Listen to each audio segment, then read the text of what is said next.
What if I told you the government could just take your silver? No warning, no debate, no questions asked. It happened before with gold in 1933. And today, silver is on the exact same path. Imagine waking up one day and your most trusted asset, your silver, is suddenly not yours anymore. Not because you lost it, but because the government decided it's essential for national security.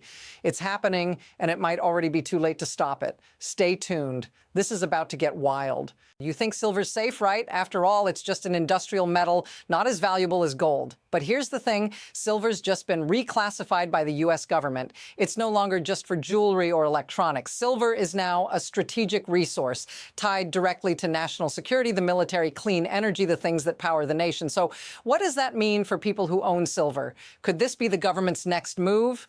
And what does it really mean when something goes from private property to a national resource? You might think, that can't happen today, right? But history tells us otherwise. In 1933, the US government took gold from its own citizens. It wasn't a raid, it wasn't a military operation. It was a stroke of the pen, Executive Order 6102. They just redefined what was yours. And it wasn't yours anymore. The government made it illegal to own gold. And if you didn't turn it in, you faced fines and prison time. But that wasn't the shocking part. The shocking part, they revalued the gold. After taking it at $20 an ounce, they turned around and revalued it to $35 an ounce. Just like that, a 69% devaluation of your wealth, and it all happened without warning. Imagine that happening to your silver. You're not just losing it. They could take it and then revalue it at their discretion. Notice what's missing here. There was no dramatic press conference, no announcement. It just happened. Now, let's take a step back. What we're seeing now isn't a coincidence. The US government didn't just randomly decide silver is important. This is part of a larger pattern. In 1933, the gold confiscation was sold as a way to stabilize the economy. Fast forward, and silver is now seen as critical for national defense, energy, and technology. What's happening today? It's the same playbook, a national emergency, an economic crisis, and suddenly your private property becomes public property. They don't need to knock on your door. The next confiscation could happen without warning, just like with gold, just like with silver in the past. It's no longer about if they'll act, it's about when. And when they do, silver may be right in their crosshairs. What happens when the rules can change just like that? If this was the new norm, what would stop them from taking more? Here's where things take an even darker turn. Silver was recently added to the U.S. critical minerals list. This isn't just a little policy shift, it's a major shift. The government has now officially declared silver as essential to the nation's defense, economy, and future technologies. Think about that. Silver is no longer just an industrial metal, it's a strategic asset. And with that designation, the government doesn't have to justify their actions the way they once did. In an emergency, they could easily decide they need silver to keep the nation's infrastructure running. If they wanted it, they could take it and make it legal. Now, imagine this. Silver, a resource needed for everything from military equipment to clean energy tech, suddenly slipping out of your hands, just like gold in 1933. No military raid, no troops at your door, just a law that changes everything. Notice the pattern? The more critical silver becomes, the more likely it is they'll want control over it. Now let's speed things up. The signs are all around us. Silver isn't just on a list. The US government has already used its power to seize assets before. In 1934, just 1 year after the gold seizure, they passed Executive Order 6814. This order allowed the government to seize silver from citizens, paying only 50 cents per ounce. Fast forward to the 1960s, and the government quietly stripped silver out of US coins. It wasn't a raid, but the value was taken just the same. The silver didn't disappear, but its official value did.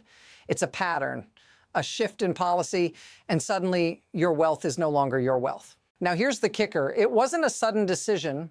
It was a series of gradual steps that led to silver being phased out, hidden in the fine print of policies and bills. Every time it was dressed up in a different narrative. And guess what? Most people didn't even notice. So ask yourself, if they could do this before, and if they're already making moves with silver now, what happens if this continues? What's next? Now let's make this real.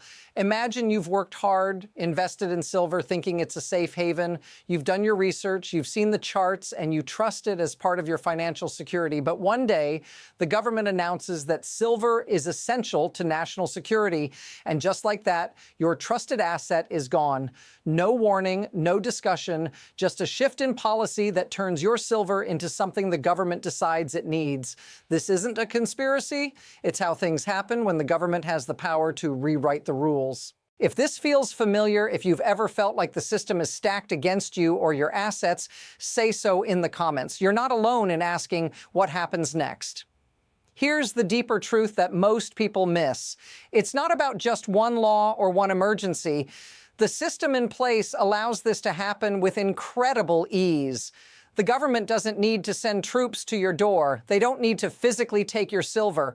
All they need is leverage, a national emergency, a strategic designation, and suddenly the game changes. It's a system that thrives on fear, uncertainty, and control.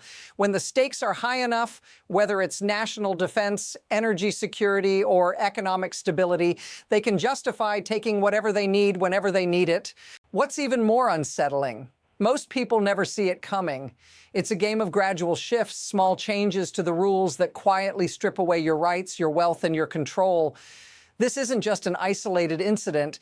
It's how power operates in a system designed to prioritize the collective over the individual. And when silver becomes part of that system, it's no longer just about owning it. It's about who gets to control it. So what happens next? We're at a crossroads. On one side, the government could escalate, taking more drastic measures to control resources like silver. It wouldn't be the first time they've taken control of an asset for national security, and the precedent is there. On the other hand, they might just keep tightening their grip slowly, making small policy changes over time. Either way, the path forward is filled with uncertainty, and that's what makes this so dangerous. But here's the twist. While we're caught in this moment of uncertainty, the next move is already forming. We don't know exactly when or how it'll happen, but the groundwork is being laid. The question isn't if it will happen, it's when and how much silver you'll be allowed to keep when that moment arrives. Here's the real takeaway. When the rules can change at the stroke of a pen, your wealth and security can vanish in an instant. It's not about if this can happen, it's about when. Silver, just like gold before it, is now a target. The game is changing, and if you're not paying attention, you could wake up to a reality where your most trusted asset is suddenly out of your control. But this isn't the end of the story. This is only one layer. The next move could be even more unpredictable. If you want to stay ahead of what's coming and get deeper insights into the shifting landscape of wealth and power, make sure to follow and subscribe. You won't want to miss what's coming next.